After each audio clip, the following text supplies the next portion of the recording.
Assalamualaikum warahmatullahi wabarakatuh. My name is Siti Binti Zaid and my metric number is 1201470.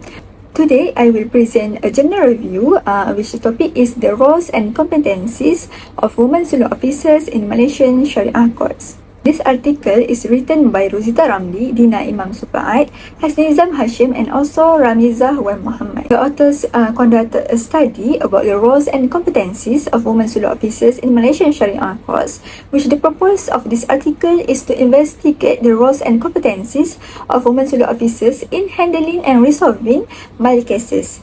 It is also to research the confidence levels among women solo officers and to identify the differences of the duration of services between the women solo officers in the common service scheme and non-common service scheme.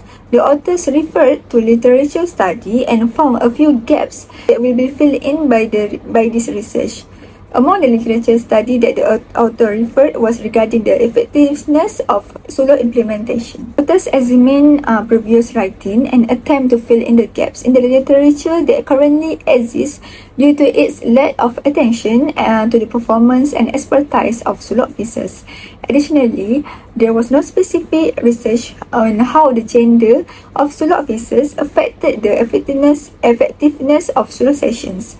Thus, the authors focus on the roles and competencies of women solo officers in performing their duties as solo officers to fill the gaps. For methodology, the setting was using qualitative and quantitative methods.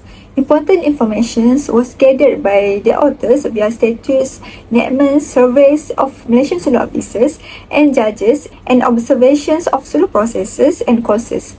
References from books, print magazines, online publications, and websites were used to gather secondary data. Next, we move to findings and discussions. The authors analysed the cases that has been registered in the Malaysian Sharia Court between 2015 and 2021. The categories of the cases are hadana, child support, matrimony, matrimony property, muta'ah, alimony of iddah, and other cases. The author stated that there was a total of 68,870 cases were registered. Among the cases, hadana was ranked the first and highest, which is followed by child support, matrimonial property, muta'ah, and alimony of iddah. From the total of solo cases that has been registered, there are 62,406 cases that were settled. However, the total of that cannot be considered as the peak of performance of the Sharia court, as the case settlements include three categories, which are success, failure, and absentia.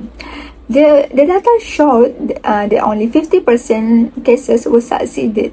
Therefore, it is important that the focus on skills and competence among solo officers can be highlighted more widely in order to increase the numbers of successes of the cases. The authors have made a survey to among the Sharia judges and all the solo officers that covers the roles and competency of solo officers, training and opinions of respondents with regard to women solo officers. The survey questions were given to two groups, which are the first group consists of the Sharia judges as the respondents and second group is the solo officers as the respondents.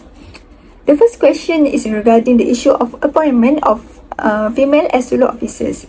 Majority of the respondents stated that there is no problem upon appointment of women as solo officers. This is shown by 80 respondents responded to the question with positive answers, while other respondents stated there were constraints in the appointment of women as solo officers.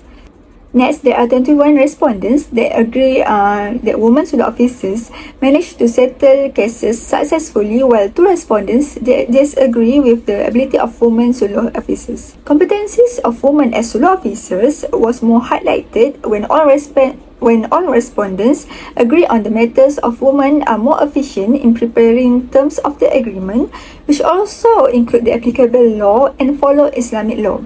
All respondents also agree regarding the basic knowledge of the solo work manual, which they stated that mostly all women officers master in this issue. Solo work manual is very important for the solo officers to follow as represent the ethics of the solo officers in resolving cases being brought to Majlis Solo. In In the matter of consulting skills, it is likely the majority of the respondents agree that women have the skills to consult the client to resolve the cases, as well as they have knowledge and ability to help judges to resolve the cases without trial.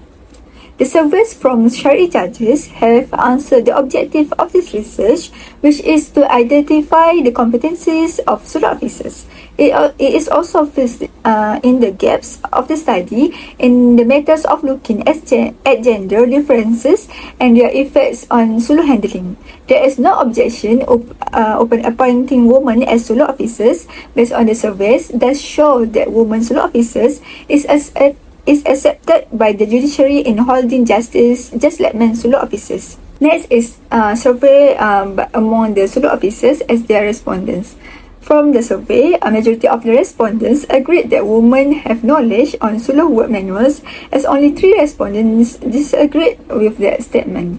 Many people disagreed that clients believed women sulu officers were inferior to men sulu officers. They also stated that there is no issues and difficulty among sulu officers in controlling the situations in negotiation. Most of the respondents agree that women are same as men in terms of competencies of upholding justice, and they have a bright chance in terms of promotions and career path. Roles and competencies of sulu officers may influence and determine the successes of sulu cases. They are the needs for required skills involve and efforts to overcome the challenges. The authors made a few suggestions to improve the roles and competencies of women sulu officers in Malaysia. The first suggestion is improving the appointment and placement plan for Sharia officers. The top management's willingness to welcome women officers in all positions within the judicial system will inspire women sulu officers. Thus, it will make women sulu officers to work harder in their work. Next is strengthening training modules. According to the results of the survey, the majority of respondents said that soft skill training programs should be prioritized. The ability to conduct the Sulu Council to the highest standards and to raise the rate of successful resolution is considered as being a result of the mastery of procedures and abilities that are unique to Sulu officers. The competency and performance of women Sulu officers is related to the exposure of the trainings attended. The perspective of women who serve longer are more competent should not be in our mindset nowadays. Courses should be strengthened to improve the competencies and professionalism while also being specifically created for women Sulu officers to practice. Lastly is improving completed cases reports. The stakeholders would be assisted in developing effective policies and corrective measures by accurate reports. The 3 categories of successful, unsuccessful and absent must be used to categorize finished case reports. With this, it will be possible to determine the true assessment regardless of whether the completed instances were contributed by real cases or by other categories. In conclusion, discriminations between men and women should no longer happen in this new era. Looking through the research by the authors has shown that women are really competent as Sulu officers comparable to men Sulu officers. That's all from me. Thank you.